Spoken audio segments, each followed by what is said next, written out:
Hi, Michael. Hello, how are you? I'm good, thanks. How are Good. you? I'm doing well, thank you.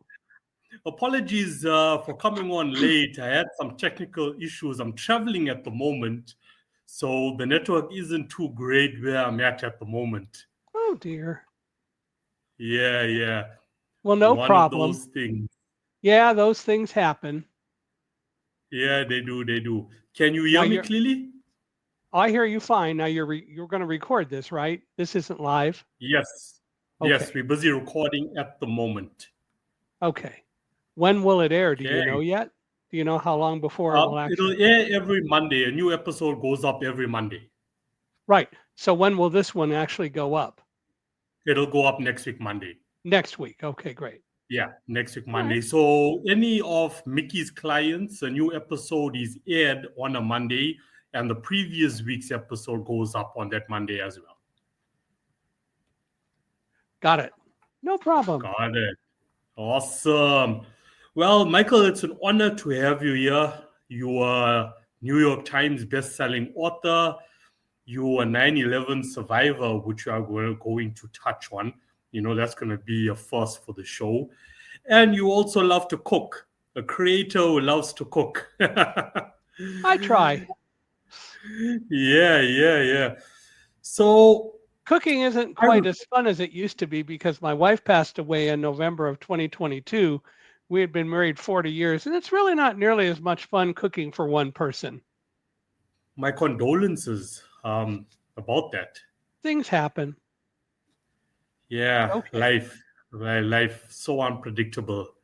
Yep. Yep, yep, yep. So, Michael, I've read all there is to read about you from the material that Mickey has provided me. But I would love, and for the audience as well, to hear from you, directly. Let's go back to day one. You were blind since birth, but you still managed to work yourself up to get a master's degree in physics.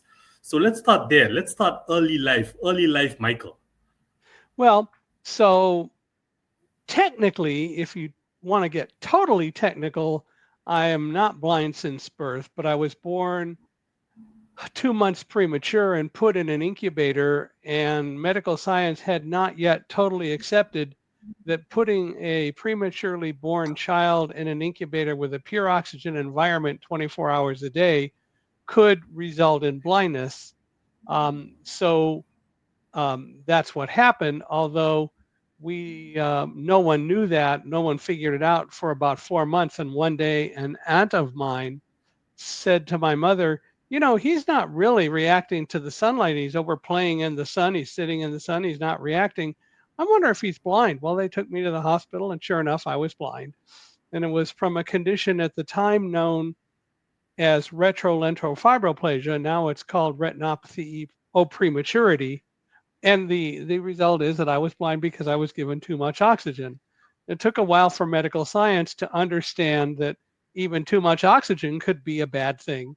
But the Yeah, doctors, when it was discovered that I was blind, told my parents that they should send me to a home because no blind child could ever grow up to do anything in society, and I would just be a drain on the family.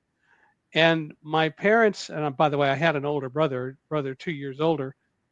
Well, anyway, my parents said, no, that's not true. He can grow up to do anything he wants like anybody else can, and we're going to give him that chance. And they brought me yeah, up with that kind of attitude. So in reality, I grew up believing that blindness wasn't going to be the problem directly. There are going to be things that I might not be able to do as well as anyone else, or I shouldn't say that. There were going to be things that I wouldn't be able to do because at the time we didn't know how to do them. But um, a lot of things have changed in the last 75 years since I was born. But I grew up thinking that I could do whatever I chose. Well, my brother joined the Cub Scouts and then joined the Boy Scouts. I joined the Cub Scouts and then joined the Boy Scouts. I was interested in science and radios and so on, and I got a radio kit when I was like 10 years old. I went to public school. I was born in Chicago. We lived there for 5 years, then moved to California. And along the way, I learned Braille. just like you learn to read print. Yeah, yeah. Although too many people think that Braille isn't really necessary today, for example, because they say, well, you can listen to audiobooks. Well, so can sighted kids. But the fact is, you teach sighted kids how to read print. Why aren't you teaching blind children how to learn to read and write? Because you can't do that with audiobooks. Blindness isn't the problem. And that's ultimately the way to summarize what my parents thought, although they didn't articulate it that way. Blindness isn't the problem, it's societal attitudes about blindness. And I can prove that in so many different ways. But the reality is, blind children can grow up to be just as productive and do whatever they choose to do as sighted people can do, and sighted children can do. So anyway, I joined the Boy Scouts. I became an Eagle Scout in the Boy Scouts, went to public school and high school out here in California. I also joined the Order of the Arrow, which is the Boy Scout Honor Society, and became Vigil, which is the highest rank in the Order of the Arrow. And having always been interested in science, I wanted to go on to college and get a degree in physics. So we looked at colleges and chose the University of California at Irvine, which was about 100 miles south of where I lived. My parents and I went down to visit the chair of the physics department in the summer between my junior and senior year. And after we talked for a while, he said, "Yeah, I think you'd be a good addition to the department. You should enroll." So I did. I was accepted, and I went down to UC Irvine. There were challenges getting books on time in Braille because professors always wanted to wait till the last second to decide what book to use in case something new came out. Yeah, And yeah. that didn't work for me because I had to have them put into Braille. I had a good support system at the university. There was a person who was in charge of the office for students with disabilities who said, "You have to work it out with your professors, but if you can't, then I will help you and I will use my power that I have to help you." And you also might want to go make friends with the chancellor of the university just in case that is helpful. So I had several conversations with Dan Aldrich, who was the chancellor of the university, and enjoyed all the things that we got with that too. But between the chancellor and Jan Jenkins Jurgens, who was the woman who ran the office for students with disabilities, I was able to get the information in time to get books put into Braille. You can't do physics as well from an audiobook by any standard as you can by truly being able to read it, just like sighted Yeah. students aren't going to do as well unless they can read it. Anyway, along the way, I also joined the largest consumer organization of blind people called the National Federation of the Blind. And I attended my first convention there in 1973 in New York. My mother was from New York, so she came to the convention with me. And a couple of years later, I was approached by the president of the federation at the time, Dr. Kenneth Jernigan, who wanted to offer me a job after I graduated and by the time the project rolled around. And the project was that he had been approached by a guy named Ray Kurzweil, who is an inventor. He's the creator of a concept called the singularity. He's a futurist. But his machine that he developed in the mid 1970s was a machine that literally would read print out loud to blind people. And he wanted to get the machine produced, but he couldn't get the funding. And so the Federation, after discovering that his machine worked, actually um, worked with him to get funding raised to buy several of the machines to fund the project, and also to hire someone who would travel around the country putting machines in various places. They were heavy machines, they weighed about 400 pounds. Putting machines in various places, teaching people to use them, writing training and curriculum, repairing machines, and showing blind people around the country how to use the machines so that they could use them and provide recommendations that need to go in the final machine. And the result of all that was in 1978, in 1976, the job began, and I was the person who was hired to literally live out of suitcases in hotels for 18 months and then wrote the final report to um, tell Ray Kurzweil what we felt needed to be in the machine. And so that was my first job, very fortunately, right out of college. And then I went to work for Ray. So that brings you up to 1978, which is 28 years after I was born. Yeah, yeah. You like, as you're speaking and you're going along, I'm just thinking to myself, like, you know, it sounds so easy, right? But what sort of emotions, like, was going through you at that period in your life? Like, you had the correct mindset, you had the correct attitude, but what sort of emotions did you ever, like, doubt any of your capabilities at any point? And how did you overcome that?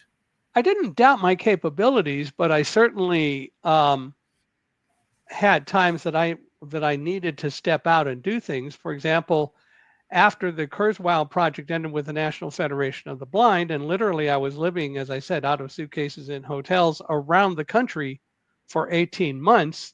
I went to a lot of places I'd never been to before. Places I'd never been to before, um, and that was a little bit scary. I didn't doubt that I could do it. I didn't always know how I was going to do it, but I also felt I can. And so I and my guide dog, that was my second guide dog, Holland, traveled. It was good to have a friend with me at all times. That is the dog. And then Ray offered me a job working for his company, doing the same things I did when I worked for the National Federation of the Blind. So I moved to Boston. I had never been there before, now 3,000 miles away from home. But I had lived at UC Irvine 100 miles away from home. And I realized, well, why is 100 miles any less of a challenge than, or more of a challenge than living 3,000 miles away from home? So I traveled to Boston and it all worked out well. And I learned the things that I needed to learn. I learned how to be self sufficient. And yeah, there were challenges, but not challenges that presented such a barrier that I couldn't overcome them. I Yeah. realized that a lot of what I had to do was, as you point out, emotional, and that I needed to work through it and succeed. So I went to work for Ray, moved to Boston, and continued to work for him and the company. And then in, I think, June of 1979, I was called into the office of the vice president of marketing and I was told I was being laid off. And I asked why. And he said, "Oh, it's not that you're doing a bad job or anything, but we are an engineering startup. And like a lot of engineering companies, we've hired way too many non revenue producing people. And we have to hire more salespeople to come and sell our products, the reading machine for the blind, and then the new machine that we've developed, which is a commercial product that uh, publishers, bankers, lawyers, others can use to digitize material that's in print. And so we have to hire more salespeople. So we're going to have to lay you off." And then he paused for a second. And then he said, "Unless you're willing to go into sales." You talk about a major paradigm shift. And as I tell people, I thought about it for a micro nanosecond, knowing full well that at the time the unemployment rate among employable blind people was in the 70% range. And so I decided I'd, as I love to tell people, lower my standards and go from science to sales. And I joined the sales force, selling not the reading machine for the blind, but the commercial version. They offered that to me, and I realized that had to be a pretty good compliment. That felt that I could do that, which psychologically helped a great deal. And I learned how to sell it, and I began selling it, and did all the things that needed to be done. So emotions were there, but I also knew that as a blind person, blindness wasn't going to be the thing that would stop me. It would be my own internal barriers that I had control over. And so I realized that I needed to focus and do the things that needed to be done in order to succeed, and did them. You embraced it, which Yes, many fail to do. You embraced it. You know, which many you people never, in general fail to do, blind or not. yeah, you never look at it as something happening to you, more like something happening for you. And how can I turn all of these emotions, even if they are negative, to work in my favor? How can I Right. use it to work in my favor? And you bypass, like, all of that, you know. Yet we live in a world today where so many people can see well, they can hear well, they can walk well, they can talk well, they have all the best unique human capabilities ever, but they lack that self-belief. The self-esteem is so low As you said, I can do it, you know. And it's Correct. so important for someone to tell themselves, I can do this. Yes, there's going to be challenges, there may be setbacks, it may not come right the first time around, but I can do this. I can go for it and I can accomplish it, whatever it There may be. there is no such thing as failure in the world. Um, and I Yeah. refuse to accept that there is. What there is in the world is something may not work out the way you expected because you had something to learn. So when something doesn't work, it isn't a failure. It is a time to reflect and decide, how do I alter and make work what needs to work? And one of the most important things that I have learned, and I talk about it in the new book that we published last August, Live Like a Guide Dog: True Stories from a Blind Man, His Dogs, and His Dogs, about um, overcoming adversity, moving forward in faith, and so on. Um, that book talks about learning to control fear, but it really talks about introspection, and it talks about being brave. And that is a choice that individuals have to make. If we would spend more time at the end of each day thinking about what we did that day, what worked, what didn't work, both what worked and what didn't work, what could we make work better that worked, what didn't work, and how can we deal with it? And if we really think about those things, we'll get the answers and be able to move forward. Yeah, yeah. So since you've already brought up your latest book, which was released August last year, before we touch on Live Like a Guide Dog, um, I would love for you to share, your experience of 9/11. I mean, that was something that affected the entire world. I actually remember it so clearly. I was in the seventh grade at the time. Mm. And I remember being at a school play, and all of a sudden, it all just came to a standstill, and everybody is, did you hear what just happened in the US?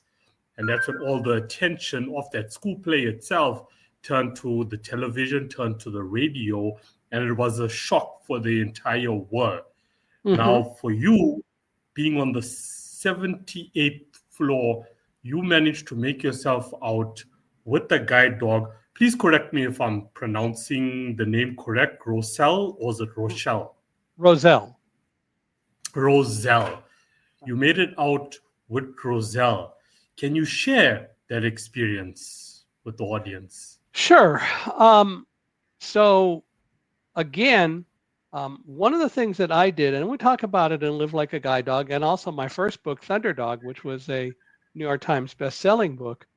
What I Yeah, spent a lot of time doing when I first started working in the World Trade Center was learning about the company, looking not the company, but learning about the complex, learning all that I could.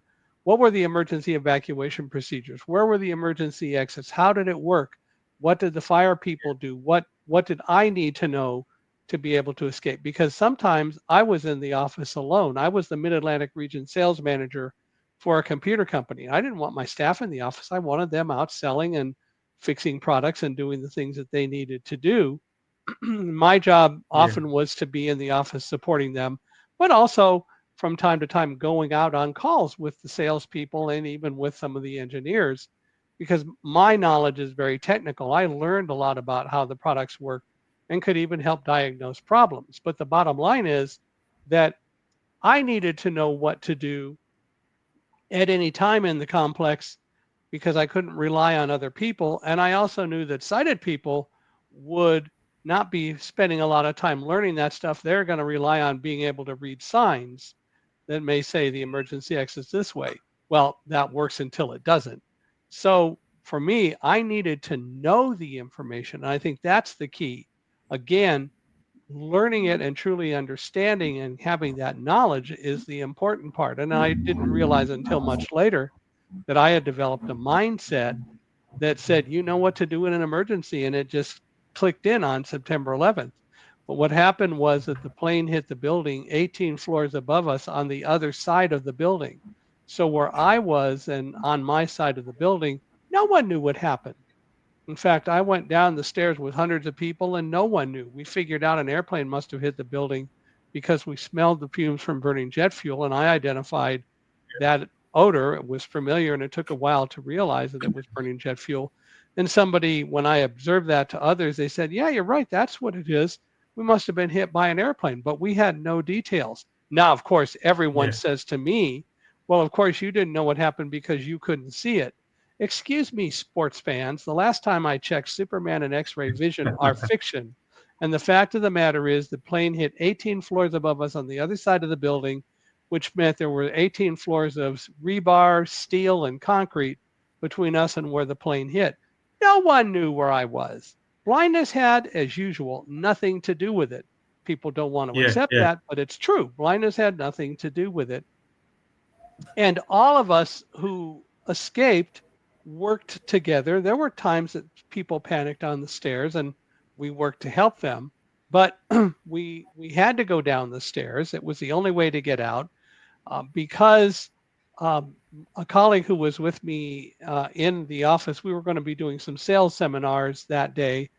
And David Frank, who was in charge of pricing for my company, Quantum, and dealing especially with resellers and so on, David came back because he was going to help with the seminars that we were doing to teach people how to sell our products. David was going to talk about the pricing. And of course, I was the technical contact and I would be working with people. And the bottom line is that we worked together. But um, David saw fire above us. And that told me that if people are going to get out, they couldn't take elevators because we had no idea what the fire was all about other than that it was there. So David even was panicking, saying, there's fire. We got to get out of here right now. And I kept saying, slow down, David. No, we got to get out of here. There's fire above us and millions of pieces of burning paper falling outside our windows. And I kept telling David, slow down. Other people in our office heard me and they waited to see what was going to happen. But the thing is that finally David said, you don't understand. You can't see it. Once again, going back to if you're blind, you don't know. The reality was, however, it wasn't what I didn't see. It was what David wasn't seeing. By that time, I had my fifth guide dog, Roselle. And Roselle was sitting next to me while David was shouting about fire. Roselle was yawning and wagging her tail, giving absolutely no indication of fear, but clearly something, as I love to say, she said, somebody woke me up. What's going on? I was sleeping real good here. And that was it. She wasn't indicating fear, which told me that whatever was occurring wasn't such an imminent danger that we couldn't try to evacuate in an orderly way. Roselle wasn't smelling smoke. I wasn't smelling smoke. Roselle wasn't sensing anything else that indicated danger. And I relied on how Roselle was behaving to finally get David to focus. And I told him, get our guests to the stairs, start them down the stairs. Do not let them take elevators because you saw fire. And if that fire gets into the elevator shafts, then anybody in the elevator cars is going to die. And of course, that happened. But David got our guests to the stairs and then he came back. We swept the office and we went to the stairs and started down. But the reason I survived, the reason that I was able to function was I had learned what to do. It wasn't a matter of reading signs and hopefully getting the information. I knew what to do. I knew how to get around the World Trade Center. I knew where different offices were. I knew where the stairwells were. I knew where they all led. I knew what the emergency evacuation procedures were and so on. And all of that knowledge is what helped me function and survive in the World Trade Center. Yeah. Wow. Wow. Wow. So you wrote the book Thunderdog based on that experience. You never have an agenda to become an author, to become a creator. Was it from your own will based on that experience that led you to writing Thunderdog? Or was it like from the outside? Was it external, people telling you, share your experience and how you managed to get out? Well, I never thought about writing a book. In 2002, Roselle was honored at the American Kennel Club Canine Eukanuba Championships in Florida.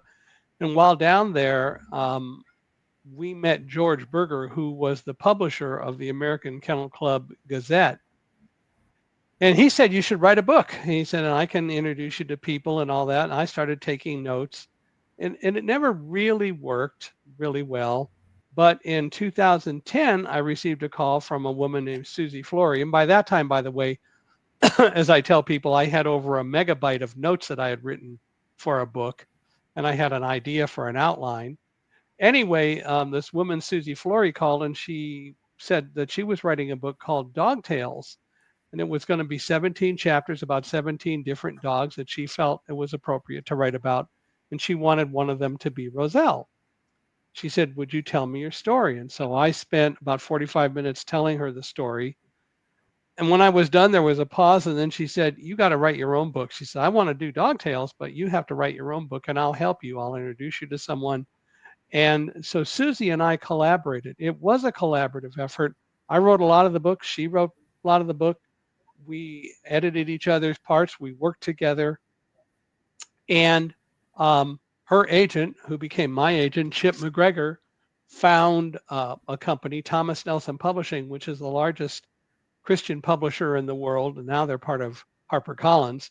But they took the contract for the book. And the result was that we wrote it. And in August of 2011, it was published. And in its first week out, it became a New York Times best-selling book, which was an honor. Till date, 2.5 million books sold. Right. Wow. Wow. Congratulations on the first book. Congratulations. Thank you. I mean, that's a nonfiction story that honestly, who would not want to read? Well, and I if still you could, get emails regularly from people who say, "I just read Thunderdog," and now they also say, "I live like a guide dog." And one of the things that I yeah. ask people to do if they've read the book is to go on to Amazon and Reddit and to write reviews, because people look at the reviews. And so we get a lot of good reviews about Thunderdog and Live Like a Guide Dog as well.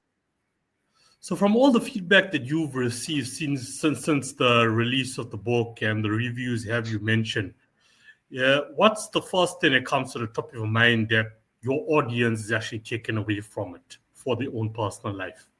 What would you say that is? And there's also a third book called Running with Roselle, which was intended to be a children's book, but more adults buy it than kids, and that was written in 2013. People always say, "Oh, I've learned so much about blindness and what blindness is all about from reading your books." And sometimes I think they do, and sometimes it's clear that they really didn't absorb what they should, and it isn't emotionally necessarily something that people buy into. But more often than not, I think people do come away with a little bit different attitude about what blind people can do. They certainly get a good feel for what was in the World Trade Center, because my job, and I didn't even realize it at the time of writing Thunderdog, but I have realized it since, is that one of the things that I get to do is to help people get into the World Trade Center and travel down the stairs with me and come out at the bottom. Now we live in a world with a generation who has no memory of what happened in the World Trade Center. It's all history. And ever since September 11th happened, people have asked me to come and talk about what occurred on September 11th, and they want to pay me to do it. So I became a full-time public speaker rather than selling computer hardware. And as I say, Yeah. my wife and I decided that selling life and philosophy is a whole lot more fun and self-rewarding and satisfying than selling computer hardware and managing a hardware sales team. So I do that full time. I am a keynote speaker and I travel around the world talking about trust and teamwork. And if any of your listeners and viewers are interested in hiring a speaker, it is what I do, and we'd love to talk with them about that. I'm easy to find at speaker@michaelhingson.com. But the bottom line is that in reality, my job is to take people into the World Trade Center and draw them into the point where they're following me down the stairs and then coming out at the bottom and coming out of the whole journey with a real feel for what it was like being in the World Trade Center on September 11th. And that's what I do when I speak. Yeah. It's sort of, like you found like your true calling. I'm not sure whether you believe in that or not, but it's Well, like you found your true certainly calling. seems so, yeah. Yeah. It's if we look at, quote, the American dream, the American dream was also built on spiritual capital. And you're Hmm? doing that phenomenally well at this present moment in your time. Or you've been doing it so well since, 2011, since the Well, release. since You have 2001, you actually, have since the beginning of 2002, I've 2001, been.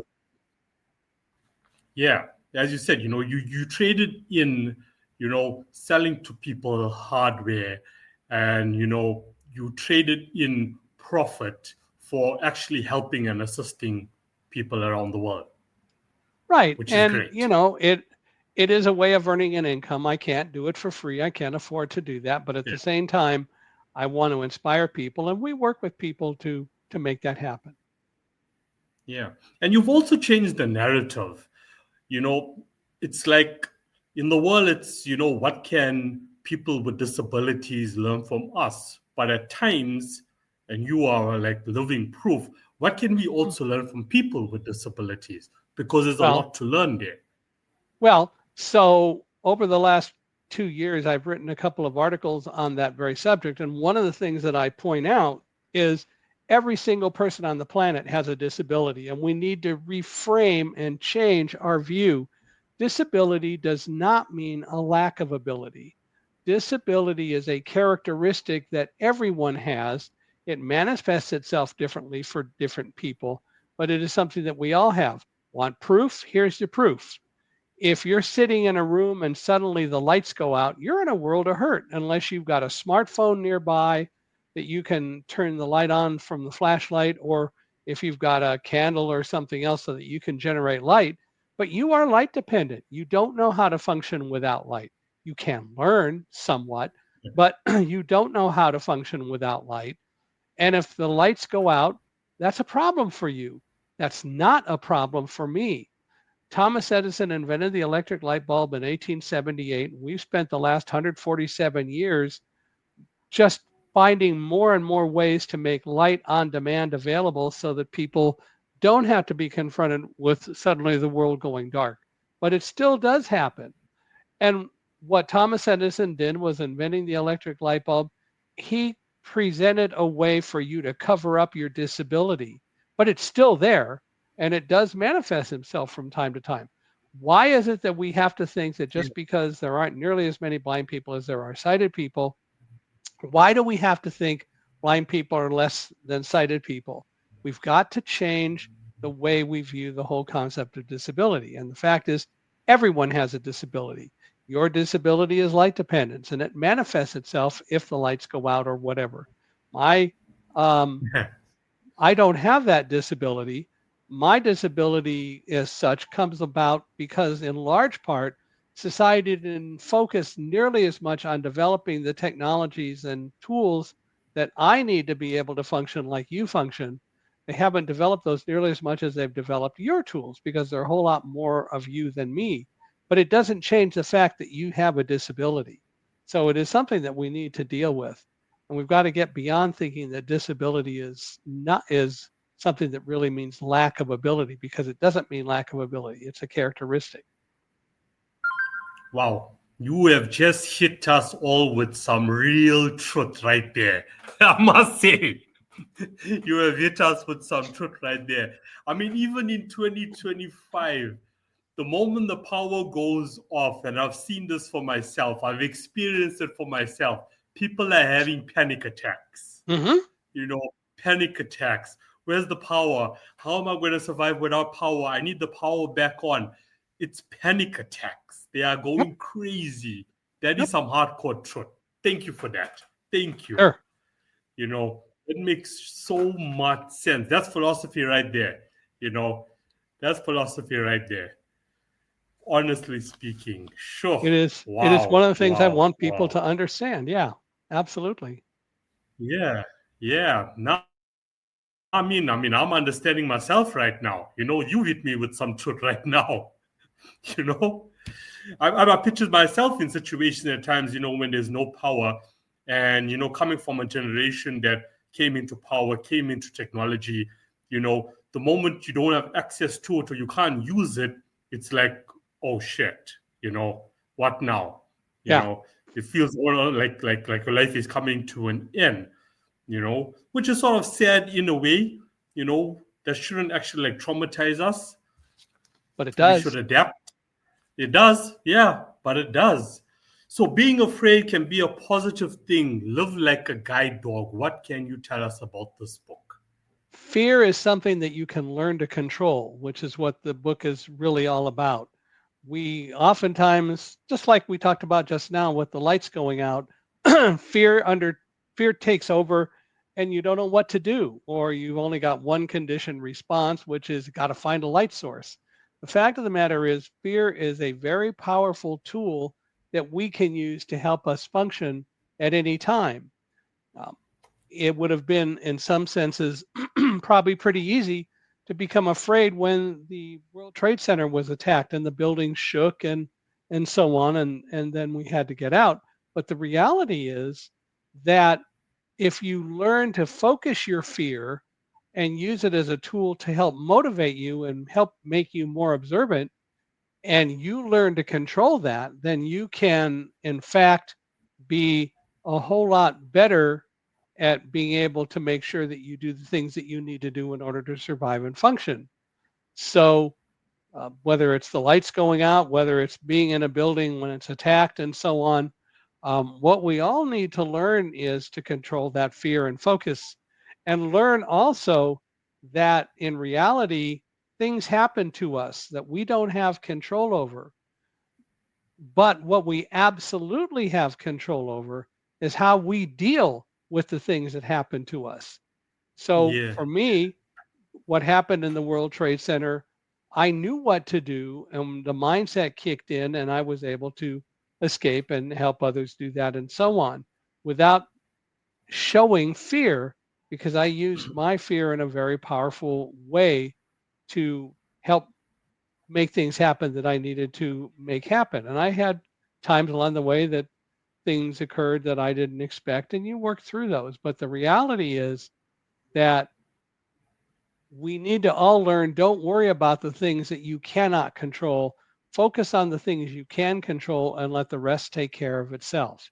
We can do that. And if we do, we'll live a lot less fearful, a lot less uncertain lives, and we will be able to deal with our circumstances a whole lot better than we otherwise would. that is well said. How, for out of curiosity for the listeners out there now who are asking themselves, how can I use fear as a tool? Well, What would you tell them?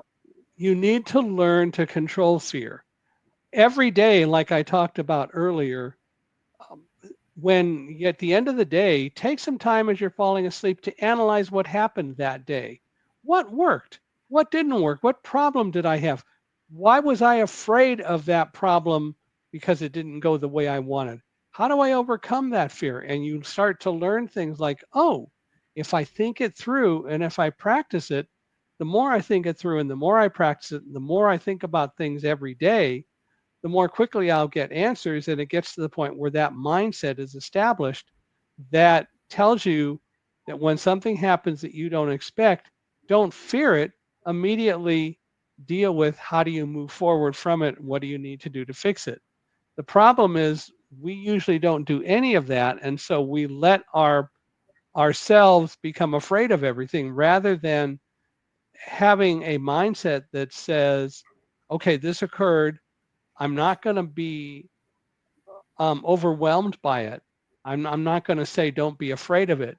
But what I am going to say is I can learn how to use my fear to say, all right, this is a concern. How do I deal with it? And step back from the fear and use that fear to help focus you to figure out what to do to deal with whatever's going on. It's also the overthinking the fear that also gets to people, right? Well, When you that's the overthink whole the issue of situation. don't worry And about there's what you also, can't. But yeah, that's the whole issue of don't worry about what you can't control. Focus on the things that you can and not worry about the rest. Because most of us are worried about every little thing that comes along. And most of those things, first of all, never come to pass. And, or we worry about all the stuff that we don't have any influence over. And all it does is makes us more fearful.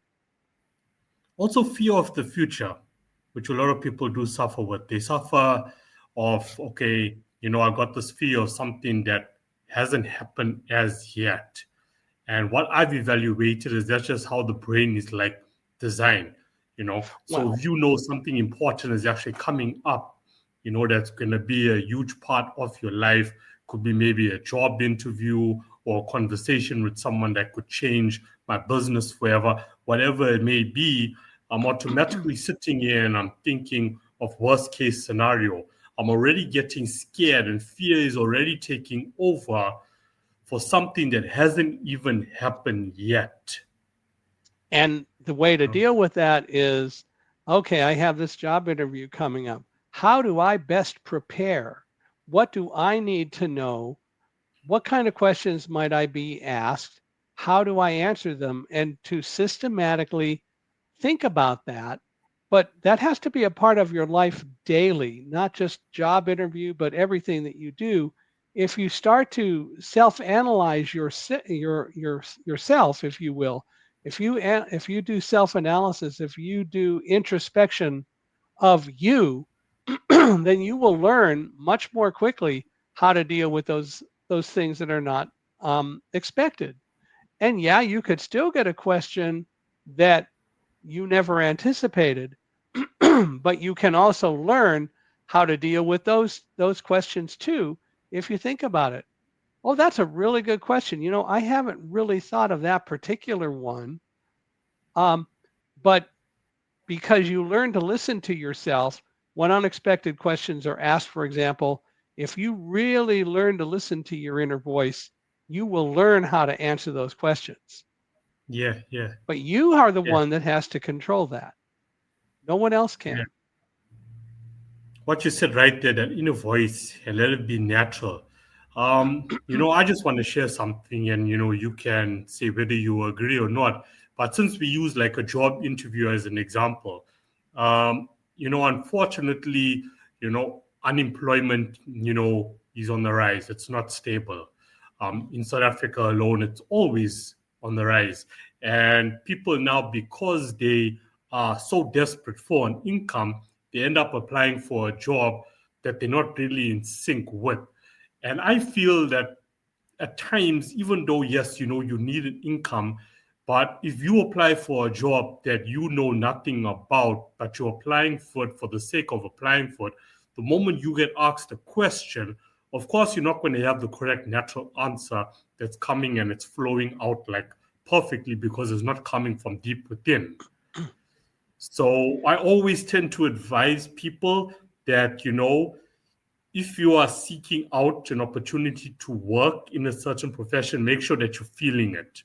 Make sure that, it resonates with your heart.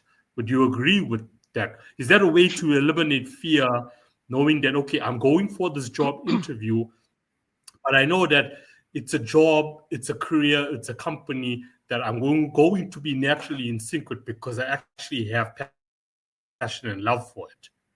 Well, and if you decide, for example, I'm going to apply for a job that I'm not really familiar with, look at why you're doing that. And maybe there's a reason for it, but if that's the case, then you have to prepare as well. You can't just say, "Oh, I'm not gonna be prepared for this, so I'm just going to try to fake my way through." You have to make the decision to learn what you need to know in order to deal with a job interview. What is a job interview? A job interview is nothing more than a sales presentation. You are selling yourself, and you have to look at the job interview in that light. And so, are you prepared to sell yourself? What do you bring to the job? What do you know? What do you need to know? What can you learn to know? The more you are prepared, no matter what the job is, the more in reality you won't really have to deal with fear because the fear will be guiding you. The inner voice will be guiding you. Yeah, yeah. Now that makes a lot of sense to me. Let's, as we approach, the 1 hour mark here, let's talk about your creative process as an author and as a creator. So the first question is, are you fully independent or are you under a publishing company at the moment, or both? Because I Both. know some authors do Um, both. Live Like a Guide Dog was published by Tyndall House, and Thunderdog was published by Thomas Nelson, now part of HarperCollins. Running with Roselle was self-published. um, but I find that book publishers today don't do nearly as much marketing as they used to, so I have to do a lot of it. But Yeah. so there's it's a combined effort. Yeah. No, it works the same as the music industry. I mean, I'm in the Yeah, music industry, and yeah. it's the same. It's just how it's unfolding now. Even if an artist does manage to get signed to a record label on a fancy 360 record deal, which really is happening today, you still have to do bulk of the work. You Hmm. still have to market yourself, you still have to brand yourself, and that's just how it is. But what I've also come to learn from authors is, there's pros and cons with being self-published and also, under a publishing company, and they sort of diversify their work. We're going to say, okay, this book I want to self-publish because of ABC, and this book, yeah, I can move with the publisher, because these are the benefits that will come with that piece of content. So it's more like, okay, what's really going to work for what the end goal of that project is actually for you as a creative. And what is your creative process? You have 3 books on the table at the moment. What's next for you? Is this going to become into sort of a series? Are you going to branch out into different topics as you move along? Because I mean, you speak about leadership, you speak about teamwork. Where are you going next with your career? From a book writing standpoint, I'm not sure yet. I'm listening to my inner voice, and when the right time comes along and the right subject comes along, then we will write about it. Meanwhile, I do continue to travel and speak and enjoy doing that. So right now, I'm mostly concentrating on that, as well as I do work with a company called Accessibee, ACCESSI capital BE, that makes products that help make internet websites more usable by people with a variety of different kinds of disabilities.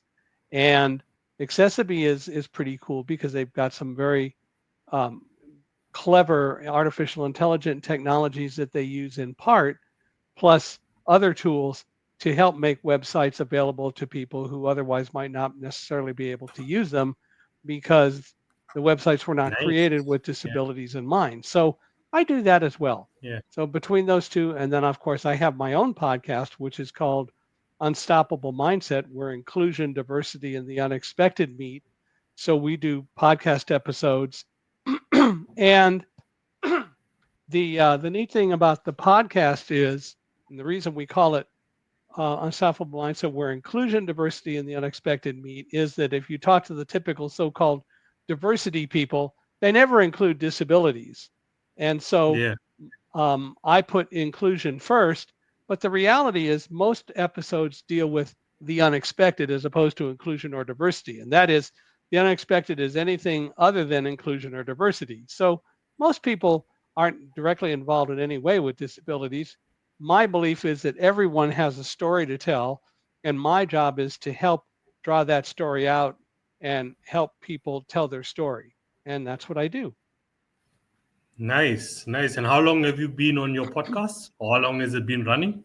It's been running since August of 2021, and tomorrow we will publish episode 323 from the podcast. We've been very visible on LinkedIn. A lot of people have wanted to be on the podcast. So we do 2 episodes a week. We record, and I have a backlog, but we record and publish 2 episodes a week. So when you say we, there's other people involved with the podcast as There, well. there is a company that I work with called Amplify You, and they do a lot of the back office stuff, and they make sure it all looks good and so on. Nice, nice, nice. So to conclude, Michael, to listeners out there who have any form of disability, what can you say to them right now when they are feeling demotivated as a creative to pursue their dream, to pursue their art, to pursue their writing, to pursue their musical ambitions, but they just don't feel there's a place for them in this massive world? What would you tell them to keep going on and keep pushing further and above to you explaining your story over the last hour. Well, and of course, as I pointed out, everyone has a disability, so that's the whole world. And I would say that um, if you're feeling frustrated, if you feel like you can't do something, that's a choice, and you have to change your mindset. But you mostly have to analyze. You have to take the time to think about, why am I afraid? What is it I'm really afraid of? Um, am I afraid of writing? Am I afraid of being successful? Am I afraid that I might be turned down? How do I deal with all those things? And the reality is, all those are possibilities. And so it is something that everyone has to deal with. And the bottom line is that you choose how to proceed and how you want to move on. And the fact of the matter is, we can all make choices that allow us to move forward and succeed. And that's what we have to do. We also can make choices that will cause us not to succeed, and then that makes us all the more frustrated. But we can analyze what we're doing, we can analyze what we're thinking. We have control over that. We have control over listening to that inner voice. One of my favorite examples is, there's a game. Have you ever played a game? It started in the US, called Trivial Pursuit. No. Okay, Trivial Pursuit is a game where they have a lot of trivia questions on cards, and there's a board. And when you answer a question correctly, then your piece can move around the board. And many times, people, when a question is asked, they think of an answer right away, and they go, "Oh, that can't be right. That was too easy." And they think about it some more, and they went, "No, that can't be the right answer. It has to be this. That's the right answer." And so they don't give the answer they originally thought of. They give a different answer. I see this all the time. And you know what? Yeah. Invariably, the correct answer is that first one that they thought of. We're not Yeah. learning to listen to our subconscious mind. We're not learning to listen to the inner consciousness that we have. And that's what crosses us up. We have to Yeah. train ourselves to do that. And the people who do are able to do fine with it. We all can learn that. That is a skill every single body on the planet can learn if we choose to. Yeah. No, that's powerful. You're so right about that. I've seen so many examples of that, even in my own personal life. You overthink the question in front of you. Let's just say, for example, if you're writing an exam, and then you overthink it so much that you end up putting an answer that came way down the line. Yet, the first answer was enough. And it It was the was enough correct for answer. Yeah, it was the correct answer. Yeah, exactly. And we need to That's learn to observe and think. One of my favorite stories is, my high school general science freshman in high school teacher came in one day and he passed out a test, and he said, "Okay, just follow the instructions and complete the test." Well, the first instruction was, read all the questions before proceeding. No one did that. Now, I didn't take the test because it was in print, and my general science teacher took me to the back of the room and he said, you know, this would be a hard one for you to do because it's not in Braille or anything like that. He said, but the thing is, what we're really going to do is show people one thing, and that is the instruction. The very first instruction said, read all the questions before proceeding. People don't do that. They just start answering the questions. And at the end, the last question said, just answer the first question on the test. But people don't yeah, observe, they don't follow directions.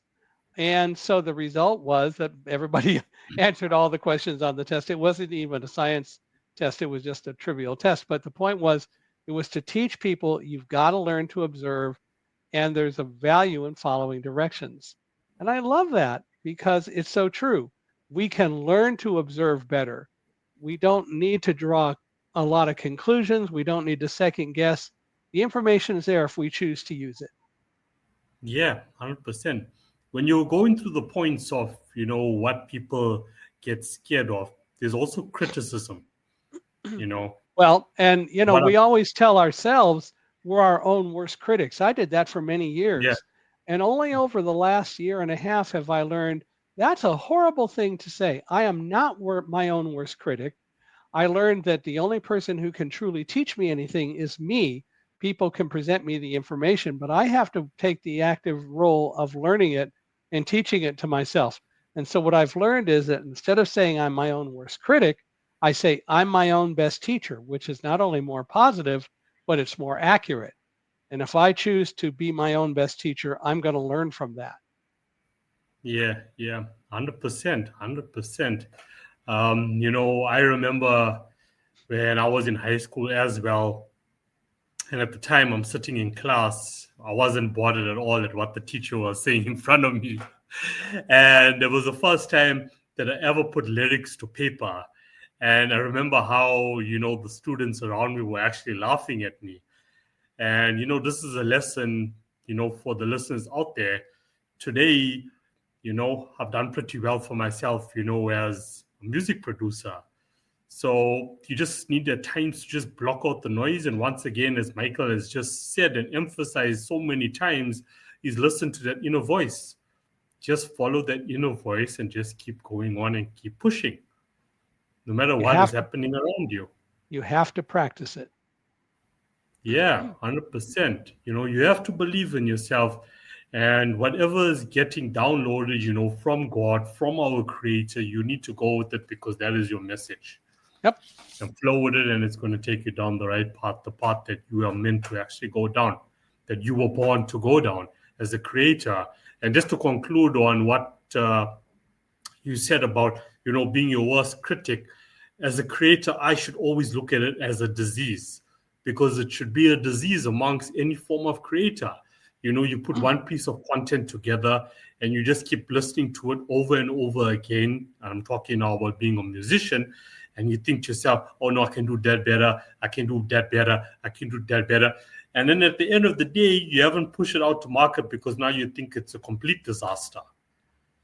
Well, or you look at it in terms of you record it or you create something and then you say when you truly analyze it, I like it, but I think this would make it better. And you take the time to do that, but you have to do it with the goal in mind that you're looking to find out what can I do to make it stronger, not just sit down and say, oh, this isn't good, that isn't good, but how can I Yeah, truly yeah, make it better?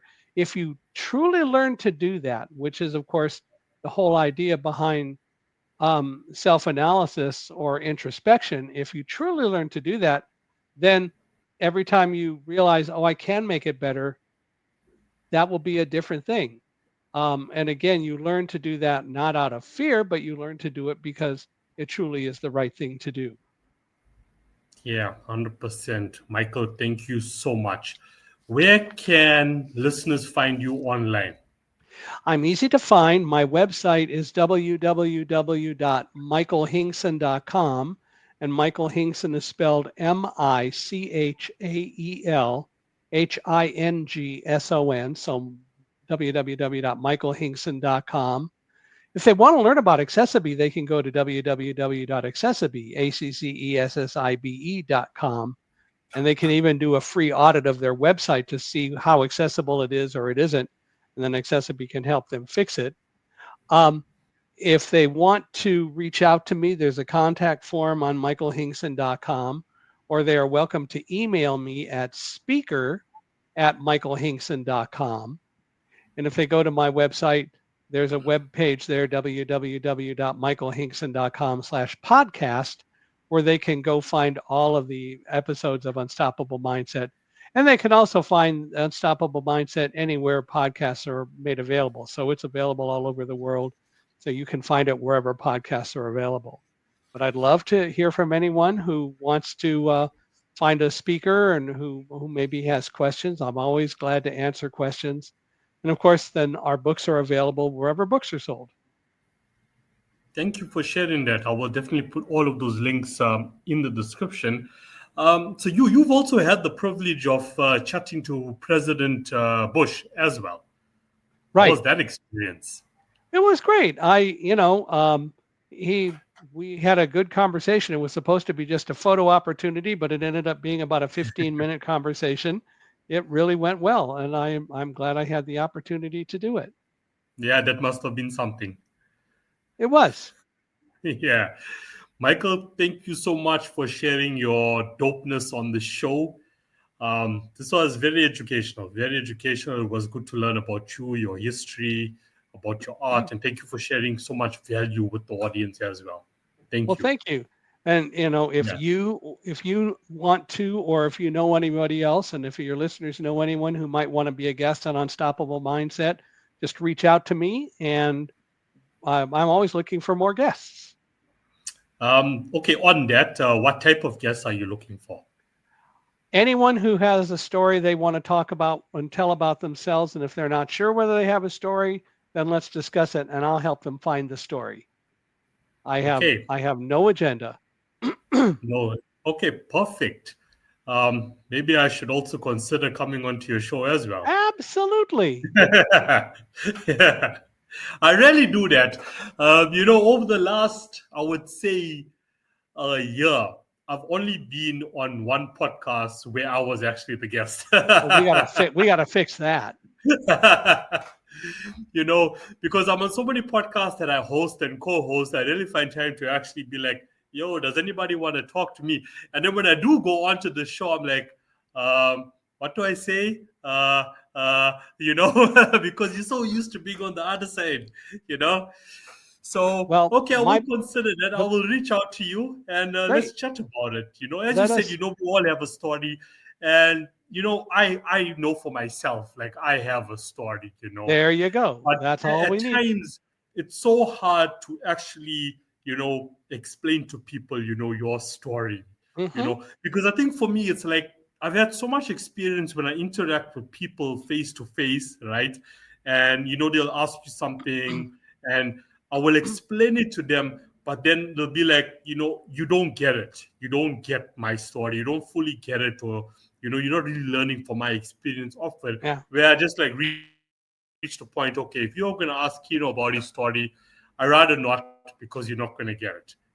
Well, so But my that seems podcast, to be changing now because now, no, sorry, can continue. Can continue. my Yeah. podcast is not an interview; it's a conversation. So the two of us talk, Yeah. and it is fun. And my job is to help bring out the story, whatever it is, and it's a lot of fun. Yeah, that's it. That's it. That's how we should keep podcasts these days. As you said, let it be a conversation. Of course, I know there's questions that is asked, Yeah. that comes from the publicist and so on. But I love that, and it's the same as what I love to do with this podcast as well, to keep it as comfortable as possible. Speak your truth, speak whatever you feel is on your mind. And, we all learn from each other at the end of the day. And that's what's going to like advance humanity overall. I have only one rule for anyone who comes on the podcast, and it's a rule that everyone who comes on has to follow, and that is you have to have fun or you can't come on the podcast. That's it. You need to laugh. You need You to need to you laugh. need to have fun. That's it. Yeah. Okay, Michael, I am definitely, for my personal capacity, I will reach out to you to be a guest Great. on your podcast. I would love to. You're an awesome guy. So I would love to check that out. I want to get more experience being on the other side of it. Perfect. And at least it gives me a chance, to like organically tell my story as well. Yep. Yep. Sounds like a Okay. plan. Sounds like a plan. Sounds like a plan. Michael, thank you so much. And please enjoy the rest of your day and keep doing what you do. I appreciate you so much. Thank you. It's been a joy. All right. Bye. Take care. Bye. Bye.